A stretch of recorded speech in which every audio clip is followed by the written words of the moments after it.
Number 2 فرمایا وَعَزَّرُوهُ، ان کی تعظیم کرے. آپ کی جناب میں کوئی گستاخی ہو جائے ایمان کے لالے پڑ جائیں گے اور آخرت برباد ہو جائے گی. اس تعظیم میں کیا کیا چیزیں شامل ہیں؟ دیکھیے سورہ حجرات میں ابتدائی حصے میں تفصیل سے کہا گیا یا ایھا الذین آمنوا لا ترفعوا اصواتکم فوق صوت النبی ولا تجہروا له بالقول کجہر بعضکم لبعض ان تحبط اعمالکم وانتم لا تشعرون. اے ایمان کے دعوے دارو، کبھی اپنی آواز کو رسول کی آواز سے بلند تر نہ کر دینا، مبادا تمہارے سارے اعمال حبط ہو جائیں اور تمہیں پتہ بھی نہ چلے. میں نے کوئی گناہ کبیرہ تو نہیں کیا ہے، میں نے کوئی کفر تو نہیں کیا ہے، بس یہی ہوا نا کہ حضور کی آواز کے مقابلے میں اپنی آواز کو اونچا کر دیا.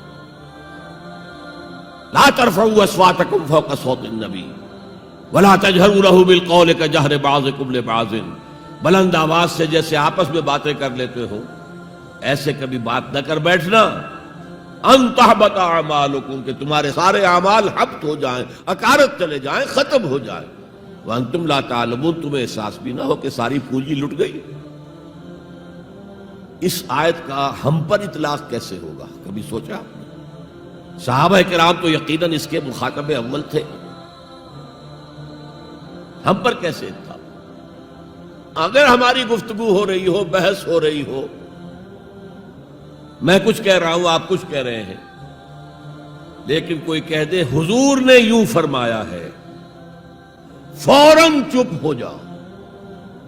اب اگر کہا نہیں میرا خیال یہ، اب گویا کہ یہ حضور کی آواز سے آپ نے اپنی آواز اونچی کر، اپنا فکر، اپنا فلسفہ، اپنا فہم، اپنی سوچ، اپنی عقل.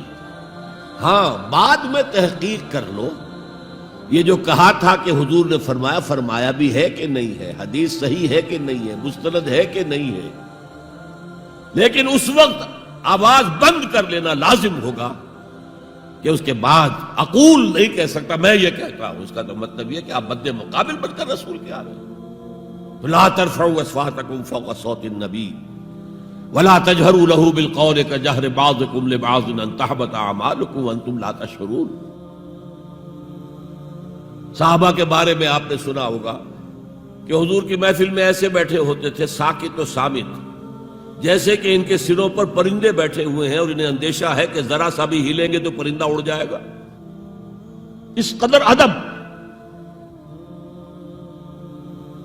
حضور صحابہ سے سوال کرتے تھے اور یہ آپ کا طریقہ تھا تعلیم کا کہ پہلے ایک سوال سامنے لایا جائے تاکہ ان کا ذہن کھلے، سوچیں خود بھی. یہ تعلیم کا بہترین طریقہ ہے.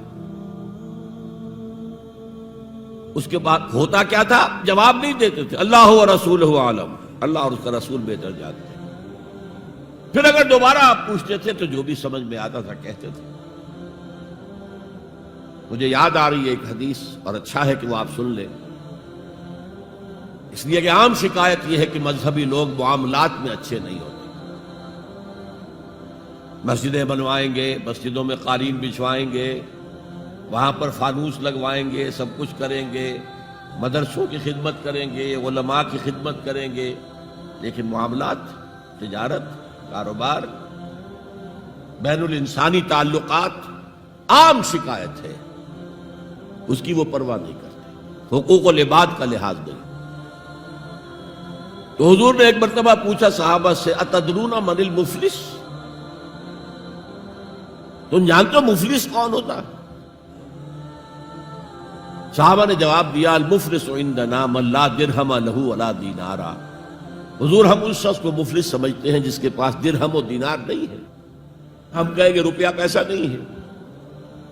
فرمایا نہیں، میری امت کا مفلس وہ ہوگا جو بہت سی نمازیں لے کر آئے گا، بہت سے روزے لے کر آئے گا، بہت سے حج لے کر آئے گا، بہت سے عمرے لے کر آئے گا، لیکن اس کے ساتھ ہی قد شتم ھذا، فلاں شخص کو گالی دی تھی، واکل مال ھذا، فلاں شخص کا مال کھا لیا تھا، فلاں شخص پر تہمت لگائی تھی. اب وہ سارے دعوے دار آ جائیں گے، اللہ اس نے میرے ساتھ یہ کیا، ٹھیک ہے بھائی اس کی نمازیں تم لے جاؤ، اور تو کچھ ہے نہیں، کوئی کرنسی تو ہے نہیں وہاں، نہ ڈالر ہے نہ یورو ہے، کچھ بھی نہیں، اعمال کی کرنسی ہے، نیکی تم لے جاؤ۔ کوئی اور دعوے دار آیا، روزہ وہ لے گیا، اس کے پاس کچھ نہیں رہا، دعوے دار اب بھی باقی ہیں، اب ان کے گناہ جو ہے اس کے حساب میں پڑنے شروع ہو جائیں، یہاں تک کہ دوسروں کے گناہوں کے بوجھ تلے دب کر وہ جہنم میں جھونک دیا۔ یہ مفلس، تو یہ انداز تھا حضور کا سمجھانے کا، پڑھانے کا، فطری طریقے تعلیم۔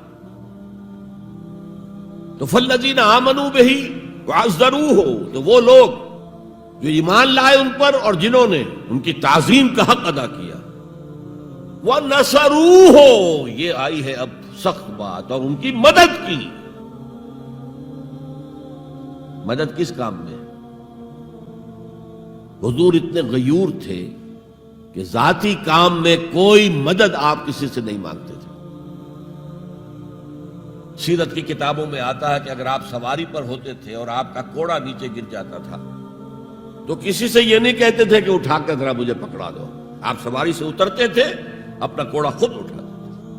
اور اس ضمن میں بھی سیرت النبی کا ایک واقعہ مجھے یاد آ رہا ہے، وہ میں آپ کو سنا دوں۔ جب ہجرت مدینہ کی اجازت آ گئی تھی عام لوگوں کے لیے، عام مسلمانوں کے لیے، چلے جاؤ جاؤ سب جاؤ مدینہ کی طرف، لیکن رسول اپنی جگہ نہیں چھوڑ سکتا وداؤٹ ایکسپریس پرمیشن آف اللہ، تو حضور کے لیے ابھی اجازت نہیں آئی۔ جو یار غار تھے حضرت ابوبکر صدیق، وہ پوچھتے تھے حضور اجازت آ گئی؟ نہیں ابھی نہیں آئی۔ حضور اجازت آ گئی؟ نہیں ابھی نہیں آئی۔ حضرت عائشہ فرماتی ہیں کہ ایک روز دوپہر کے وقت حضور چلے آ رہے تھے، ہم حیران ہوئے۔ عربوں میں یہ آج بھی ان کی تہذیب جو ہے وہ یہ ہے کہ ظہر عصر کے درمیان نہ کسی سے ملنا، نہ کسی کے ہاں جانا، نہ وزٹ کرنا، دکانیں بھی بند اور قیلولہ کرتے ہیں، یہ ان کی تہذیب کا حصہ ہے۔ تو ہم حیران ہوئے، آپ نے اپنے سر کو ڈھانپا ہوا تھا کپڑے سے اور آپ تشریف لائے، اور آ کر آپ نے خوشخبری دی حضرت ابوبکر کو کہ ہجرت کی اجازت آ گئی۔ اب اس پر حضرت ابوبکر کو بڑی خوشی ہوئی، بڑے احساس مسرت کے ساتھ عرض کرتے ہیں حضور میں نے 2 اونٹنیاں تیار کر رکھی ہیں، خوب کھلا پلا کے انہیں فربا کیا ہوا ہے، تکڑا کیا ہوا ہے۔ حضور تھوڑا سا توقف کر کے فرماتے ہیں ٹھیک ہے، لیکن 1 اونٹنی کی قیمت میں ادا کروں گا۔ حضرت ابوبکر رو پڑے، حضور مجھ سے بھی یہ مغایرت کہ میری اونٹنی کی بھی آپ قیمت دینا چاہتے ہیں؟ تو نصرت جو ہے اس کے بارے میں جان لیجئے کہ یہ تو حضور کا جو مشن تھا اس میں مدد، کوئی ذاتی اپنے کسی کام کے لیے آپ نے کبھی کسی سے مدد طلب نہیں کی۔ جو مشن اللہ نے ڈال دیا تھا کندھے پر، هو الذی ارسل رسولہ بالہدی ودین الحق لیظہرہ علی الدین کلہ ولو کرہ المشرکون، وہی تو ہے اللہ جس نے بھیجا ہے اپنے رسول محمد کو صلی اللہ علیہ وسلم الہدا دے کر، قرآن حکیم دے کر اور دین حق دے کر۔ دین کی بات پھیلانا صدقہ جاریہ ہے، ثواب کی نیت سے ویڈیو کو شیئر ضرور کیجیے۔ جزاک اللہ۔